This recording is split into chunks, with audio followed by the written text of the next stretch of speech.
Bienvenidos a mi canal, un canal donde entramos a mundos nuevos. Bueno, de una vez les pido el favor, obvien el viento tan fuerte que está, como estamos en un piso tan alto, entonces vamos a tener un poco de movimiento, pero entonces por favor traten de obviar ese sonido. Hoy les voy a leer un texto bastante largo de esta novela, En la penumbra, de Juan Benet.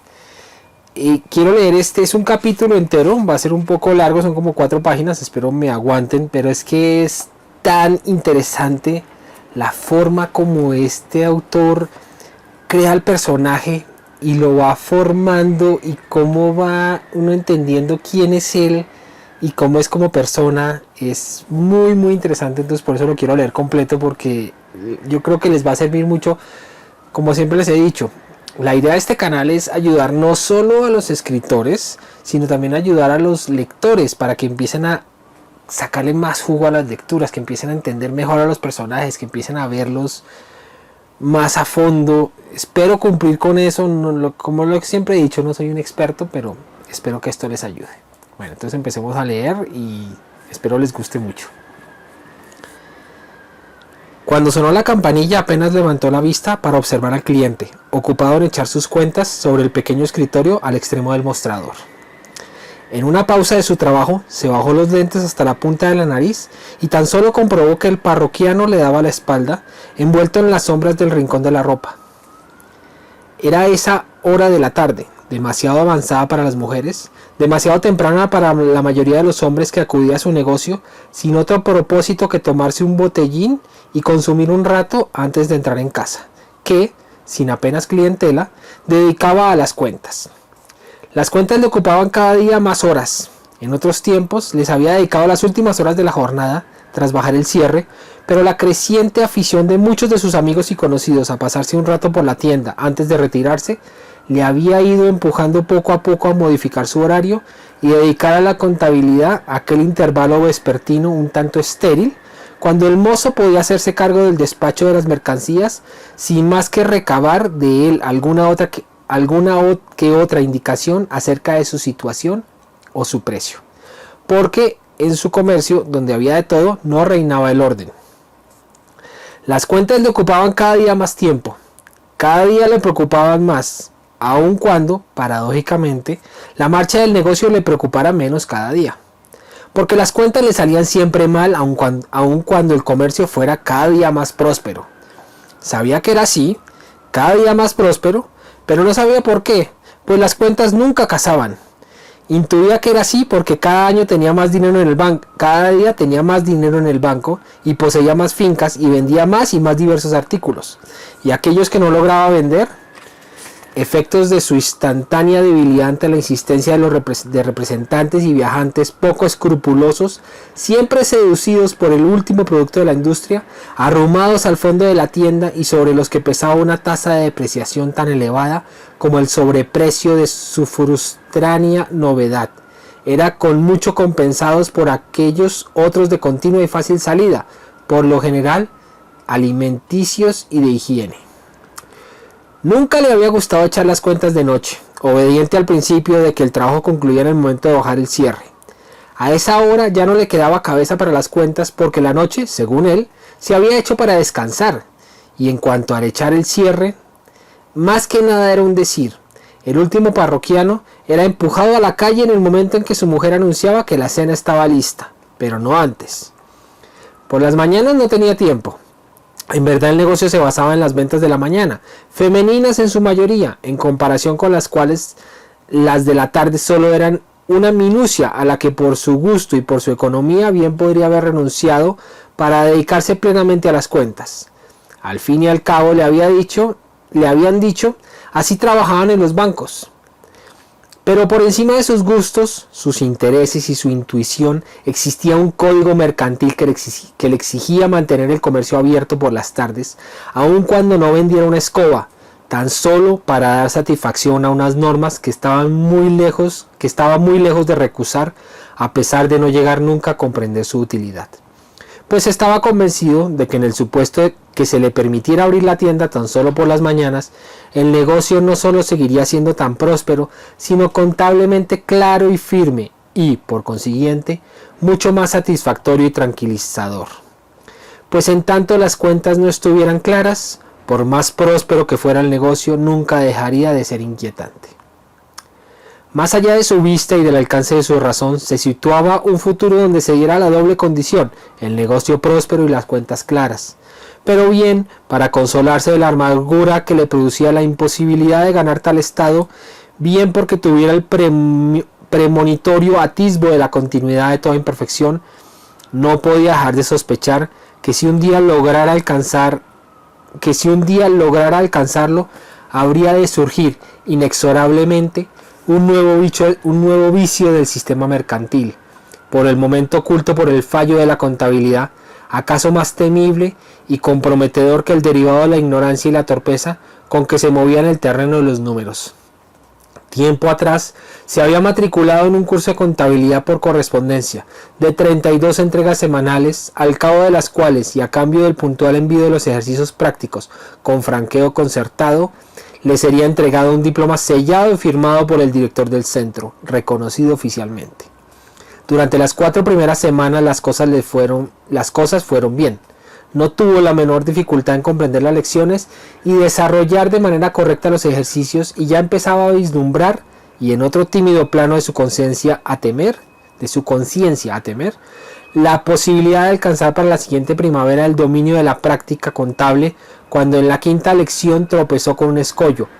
No llegó nunca a comprender la necesidad del segundo asiento, y la 6ª le sorprendió sin haber podido despejar los enigmas del anterior. En las siguientes semanas las lecciones se acumularon con un efecto devastador, como la avalancha de deudas contraídas en unos días de insensatez. Y cuando oscuramente comprendió que el dinero de la entidad social era opuesto al suyo propio, que los conceptos de activo y pasivo eran exactamente lo contrario a lo que él siempre había entendido por ellos, renunció definitivamente al curso e incluso a la indulgente promesa de reanudarlo en un indefinido futuro, cuando contara con más libertad y más ocio, y no ya como un deber, sino como un capricho de su inquietante razón. Por las mañanas era imposible dedicar un minuto a las cuentas, acosado por buena parte de las mujeres del pueblo y de la cuenca. Bastante tenía con marcar los precios, controlar las salidas y hacer la caja.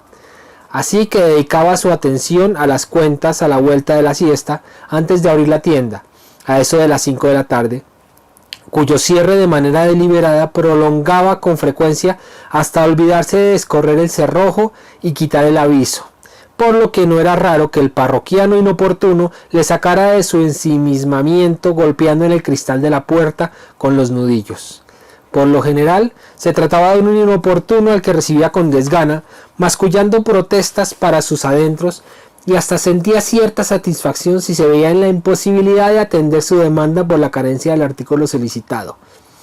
Era un tipo de parroquiano por el que no abrigaba la menor simpatía, que no le producía más que molestias y muy escasos beneficios, que con harta frecuencia venía buscando ese artículo fuera de lo normal, que, si se hallaba en la tienda o en los inventarios, era preciso buscar en rincones atiborrados de otros igualmente arrumbados, marcados con los precios de otra época. Así que en ocasiones, bien para concederse a sí mismo una pequeña retribución, bien para complacerse con un gesto a la vez señorío y de rebeldía hacia el código profesional, no vacilaba en negar su existencia, aun a sabiendas del riesgo en que incurría si se llegaba a saber, tanto por la clientela cuanto por el suministrador, la poca importancia que a veces concedía al acto más esencial y simple de su profesión. Por eso, solamente se lo permitía en contadas ocasiones, y cuando su conocimiento del cliente le llevaba a pensar que se trataba de alguien especial, difícil de conformar con un sucedáneo y pródigo con su tiempo y con el de los demás, tal de satisfacer su capricho. Por unos lazos no consecuentes ni demasiado lógicos a tal parroquiano, lo vinculaba con los defectuosos resultados de sus cuentas, con los sacrificios impuestos por la moral del comercio, con las dificultades de un negocio que no se limitaba, como creía la gente, a comprar y vender. Hacía mucho tiempo que había llegado a la conclusión de que si el negocio prosperaba, era gracias a que la mayoría de la parroquia entraba allí a comprar cualquier cosa, fuera la que fuera, y si no encontraba el primer artículo deseado enseguida, derivaba hacia otro, bien porque sustituyera al primero, bien por satisfacer la necesidad de comprar. Lo cual era más cierto tratándose de mujeres y más aún cuando entraban en busca de ropa y artículos de limpieza. Por eso, habiendo heredado de su padre un comercio varío de droguería y ferretería, con los años había derivado hacia la alimentación, la higiene y la ropa para ofrecer a las mujeres opciones rápidas y abreviar en lo posible el trámite de la segunda elección. Pero el parroquiano que entraba a media tarde, cuando más ocupado estaba con las cuentas, sabía muy bien lo que quería, un artículo muy preciso y propio de una droguería o una ferretería, desplazadas por la invasión de otros productos llamados de mercado. Otra cosa eran los amigos y conocidos que acudían a la caída de la tarde, incluso después de la anunciada hora de cierre, nunca para comprar, sino para charlar un rato, para guarnecerse del frío, para preguntar un precio, para liquidar el tedio de una hora vacía con un botellín o un vaso de castillaza. Pero tampoco introducían alteraciones en el negocio, incluso le había ayudado a resolver algún pequeño enigma aritmético. Por eso quedaba reservado al parroquiano de media tarde el culpable de que las cuentas nunca resultaran exactas. Tenía además la virtud de llamar o entrar cuando estaba a punto de encararse con lo más arduo del problema, en el momento en que, habiendo entrevisto el método para resolverlo, se disponía a movilizar y concentrar lo mejor de sus facultades, que el inoportuno visitante disolvía con un simple golpe de sus nodillos, obligándole a suspender un racionamiento que por el resto de la tarde ya no sería capaz de llevar a buen fin. Por eso le recibía siempre de mala gana y peor talante, porque, aparte de que comprar o no, le convertía en un hombre, con independencia de ser dueño y regente de un negocio próspero, al que había dedicado su vida y le había convertido en uno de los hombres más ricos del pueblo, incapaz de alcanzar la meta que a diario se proponía, tener las cuentas claras. A menudo había pensado que el día en que, de puro milagro, llegara a tener las cuentas claras, bien podría llevarse una sorpresa, tal como la demostración numérica de que el negocio no era tan próspero como suponía, y quién sabe si un serio disgusto. Es comprensible, por tanto, que llegara a establecer una inconfesable relación entre prosperidad e ignorancia contable, sin llegar nunca a formularla con claridad, ni menos aún a acariciarla como un hallazgo de su espíritu. Más bien la mantenía en reserva y un tanto escondida en la penumbra de su razón, como un bien de dudosa legitimidad, lo que, por otra parte, le permitía recibir al parroquiano de las 5 de la tarde con el talante adusto y la menos propicia de las disposiciones, pues de otra forma no habría tenido el menor inconveniente en reconocer en él al enviado de un destino benevolente, que al mirarlo por su bienestar día tras día le obstruía el acceso a un conocimiento peligroso. Si eso era así, si existía en verdad aquella enigmática relación, era preferible vivir en las nubes, o mejor que en las nubes, con la cabeza por encima de ellas, incapaz de ver dónde descansaban sus pies, en concordancia con ello. Que más le daba, le susurraba una voz para callar las protestas de una voluntad primera, ávida de dominar la contabilidad, no saber dónde descansaban sus pies con tal de sentirlos bien firmes sobre el suelo. Y esa firmeza, ¿era cuestión de tacto o de vista? ¿Qué era preferible, una sensación de equilibrio o un conocimiento de los factores del mismo? No era tan ciego como para no comprender que tal manera de pensar, insuficiente e incompleta, solo respondía a su necesidad de acomodación a su actual estado de cosas, pero que en modo alguno desmentía la posibilidad de existencia de otro más perfecto, el que aunara el tacto con la vista, una sensación corporal complementada con un estado de números claramente establecido. Pues el posible mentis a la prosperidad de su negocio, que pudiera provocar una irreprochable contabilidad, era tan solo una hipótesis, sin duda la peor de las hipótesis, tan probable como la contraria, cuyo atractivo era tan poderoso como para no desmayar en sus profanos intentos, olvidado ya el curso por correspondencia, para aclarar sus cuentas, a los que dedicaba las pocas horas que el negocio le dejaba libre y que el parroquiano de las 5 de la tarde echaría a perder. Paradójicamente, la posibilidad de que las cuentas demostraran que su negocio era más próspero de lo que él suponía le traían sin cuidado y apenas le espoliaban a la hora de hacer números. No es que fuera indiferente a la prosperidad, muy al contrario, constituía el primer capítulo de sus preocupaciones. Un manifiesto de desahogo económico era lo que le facultaba para desarrollar un trabajo suplementario, superior o diferente o más espiritual, en cierto modo disociado del estrictamente necesario para mantener el rendimiento del negocio. Era, por así decirlo, la licencia para cazar en cotos privados, a los que solo tenían acceso unos pocos privilegiados y asimismo se veía en el doloroso trance de tener que abandonar sus prácticas más absorbentes para hundirse de pies a cabeza en la enconada lucha por la subsistencia, si tal licencia le era un día retirada por los altos y caprichosos poderes que gobiernan la fortuna. Le bastaba con lo que tenía, ni el paulatino pero progresivo incremento de sus depósitos en el banco, ni las fincas que había adquirido, algunas de las cuales le habían ofrecido la posibilidad de sumar una acción humanitaria a un negocio de cajón, a las que, empero, no daría más valor que el satisfecho por él, cambiarían en esencia su actual estado de cosas ni su manera de ser y vivir. No por ser más próspero iba tampoco a renunciar a la legítima pretensión de llegar un día a tener todas sus cuentas claras. Por eso aquella segunda posibilidad no constituía un estímulo más apremiante que el natural y espontáneo apetito de claridad contable, engendrada en una alma tan satisfecha de su eficacia comercial como descontenta de una razón que no sabía demostrar la misma virtud.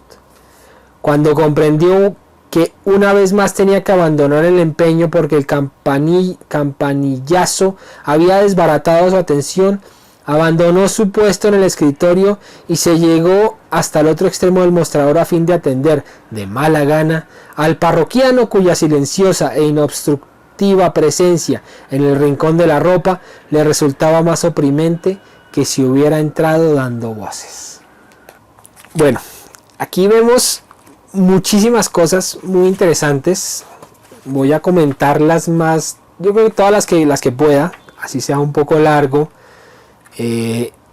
pero yo creo que es muy interesante y yo creo que aporta mucho, entonces téngame algo de paciencia, por favor. Bueno, como vemos, hay una cosa muy interesante y es una dualidad con respecto a cómo él se siente de no poder lograr las cuentas y de cómo ese parroquiano lo molesta, pero al mismo tiempo como que en cierto momento le agradece al parroquiano, en cierto momento le da rabia y tiene como ese sube y baja, como por decirlo de cierta manera, como me molesta, no me molesta porque igual me está ayudando, pero me molesta. Y otra cosa muy interesante, fíjense cómo él repite mucho en diferentes puntos del texto. Esto es parte de una novela, pero esto parece más un cuento. Esta novela no he logrado terminarla porque Juan Benet es bien complicado, es un autor que no es fácil de entender, no regala mucho. Es una novela muy interesante de dos mujeres que se encuentran y de una tía y una sobrina, donde la tía le está contando de alguien que está esperando por algo que sucedió en el pasado, que ella se angustia de que esa persona llegue. Es una novela muy interesante, yo creo que vale la pena intentar leerla. Es una novela que enseña mucho, pero como les digo, es algo compleja. La he estado leyendo a través de un tiempo, pero en ciertos momentos a veces me cuesta trabajo seguir con la lectura. Pero este capítulo que se llama Junio, bueno, no se llama, sí, se llama Junio, lo que pasa es que son meses del año que se van alternando. Es muy, muy divertido porque parece un cuento aparte, parece como si fuera un cuento dentro de la historia. Y entonces nos muestra un personaje muy simpático. Yo quiero que piensen en eso, cómo él poco a poco, a medida que va agregando información acerca del personaje, lo va construyendo y va generando todo un personaje muy interesante, complejo, contradictorio. Está escrito en tercera persona, pero si ustedes se fijan, es un narrador muy pegado, es un narrador omnisciente, pero limitado, que solo nos muestra desde su perspectiva, de lo que él está pensando. Yo lo llamo eso narrador apoyado, porque es un narrador que está muy cerca, que no es el mismo personaje que es del que está hablando, pero está tan cerca que es como si fuera la propia voz. Entonces eso hay que tenerlo en cuenta, porque cuando uno narra así, uno uno lo que hace es las cosas que dice esa tercera persona, los sentimientos que transmite, las sensaciones que transmite esa tercera persona son realmente de la primera persona.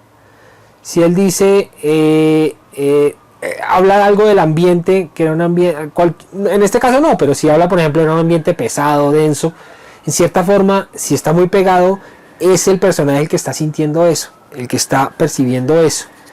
Espero no les haya molestado mucho el viento porque está sonando fuertísimo. De hecho me dañó algunos videos, pero ya dije, no me importa, me vale 5, ya que se aguanten el viento y que disfrutamos de una mañana, de una tarde venteada. Entonces, bueno, espero no les moleste, de verdad. Bueno, voy a leer pedacitos muy corticos. Las cuentas le ocupaban cada día más tiempo, cada día le preocupaban más, aun cuando paradójicamente la marcha del negocio le preocupara menos cada día, porque las cuentas le salían siempre mal, aun cuando el comercio fuera cada día más próspero. Eso me parece muy gracioso porque es como esa dualidad de cada día le ocupaban más tiempo, pero no era tanto por el negocio como tal, sino porque era como una frustración de no poder conseguir eso. Después dice, nunca le había gustado echar las cuentas de noche, obediente al principio de que el trabajo concluía en el momento de bajar el cierre. O sea, eso, ¿sí ven cómo nos va mostrando cómo es el personaje? Entonces lo que yo les digo, eso es para lectores como para escritores. Poner cosas, ¿qué le gusta, qué no le gusta? Y ustedes lectores, pendientes. Este tipo no le gusta esto, pero entonces se contradice con esto otro porque se queda hasta tarde. Entonces a esa hora ya no le quedaban cabeza para las cuentas porque la noche, según él, se había hecho para descansar. Y en cuanto a echar el cierre, más que nada un decir, el último parroquiano era empujado a la calle en el momento en que su mujer anunciaba que la cena estaba lista, pero no antes. Ya empieza a mencionar al parroquiano, el último parroquiano. Además que eso es otra cosa interesante, cómo lo menciona, como parroquiano. Entonces ya tenemos un término que va a usar a través de la novela, el parroquiano. Entonces sabemos que es el mismo tipo de persona. No es la misma persona, es el mismo tipo de persona. La que él más adelante dice, el parroquiano que entraba a media tarde, cuando más ocupado estaba con las cuentas, sabía muy bien lo que quería. Un artículo muy preciso y propio de una droguería o ferretería, desplazadas por la invasión de otros productos llamados de mercado. Otra cosa eran los amigos, eso es otra cosa. Pero ese aspecto ya sabemos que es ese tipo de parroquiano. No es un personaje siempre igual, pero es ese tipo de persona. Otro aspecto del tipo. Cuando oscuramente comprendió que el dinero de la entidad social era opuesto al suyo propio, que los conceptos de activo, cuando ya no entendió nada, renunció definitivamente al curso e incluso a la indulgente promesa de reanudarlo en un indefinido futuro, cuando contara con más. Además que, miren cómo dice, incluso a la indulgente promesa. Renunció definitivamente a eso. Él sabía, él ya de hecho sabía. Él se dijo, no, eso lo termino después. Pero él ya sabía inconscientemente. Por eso yo digo que esa tercera persona está muy pegada al personaje que está narrando. Para que ustedes se fijen en eso también cuando leen. Él está hablando realmente es de él mismo. Él sabe, él ya sabía eso. Apenas dijo, yo voy a hacerlo después. No, él ya sabía que no lo iba a hacer nunca más. Otro que me pareció muy chévere, esto me dio mucha risa, por eso me reí cuando lo estaba leyendo, porque es que me pareció muy gracioso. Pero hablando del parroquiano, pero tampoco introducían alteraciones en el negocio, incluso le habían ayudado a resolver eso son los amigos, qué pena. Incluso le habían ayudado a resolver algún pequeño enigma aritmético, porque eso quedaba reservado al parroquiano de media tarde. No mentiras, quisiera. Porque eso quedaba reservado al parroquiano de media tarde, el culpable de que las cuentas nunca resultaron exactas. Si ven que lo dice en tercera persona, él dice, eso quedaba reservado al parroquiano, eso lo está diciendo la tercera persona, pero ¿quién es el que piensa eso? Él cree que el culpable, entonces le echa la culpa al otro, no a su incompetencia, no a que no pudo terminar el curso, pero al mismo tiempo después dice, incapaz de alcanzar la meta que ADR se proponía, tener las cuentas claras, a menudo había pensado que el día en que de puro milagro llegara a tener las cuentas claras, bien podría llevarse una sorpresa.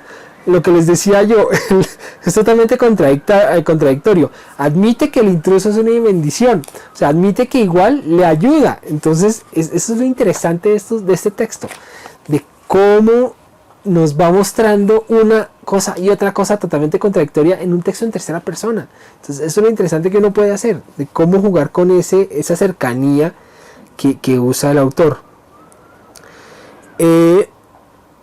Y de las últimas cosas, no era tan ciego como para no comprender que tal manera de pensar insuficiente e incompleta solo respondía a su necesidad de acomodación a su actual estado de cosas, pero que en otro modo alguno desmentía la posibilidad de existencia de otro más perfecto, el que aunara el tacto con la vista, una sensación corporal complementada con un estado de números claramente establecidos. Él se daba cuenta de las cosas, él no era ciego ante lo que pasaba, pero en cierta forma se lo negaba también. Paradójicamente, la posibilidad de que las cuentas demostraran que su negocio era más próspero de lo que él suponía le traían sin cuidado, y apenas le despoliaba a la hora de hacer números. A él no le importaba eso. No es que fuera indiferente a la prosperidad, muy al contrario, constituía el primer capítulo de sus preocupaciones. Le daba rabia no poder tener esas cuentas claras, pero al final de cuentas él se nota que terminó diciendo, ay, ya no puedo hacer nada. Le bastaba con lo que tenía, ni el paulatino pero progresivo incremento de sus depósitos en el banco, ni las fincas que había adquirido cambiarían en esencia su actual estado de cosas, ni su manera de ser y vivir. También se ve esa progresión.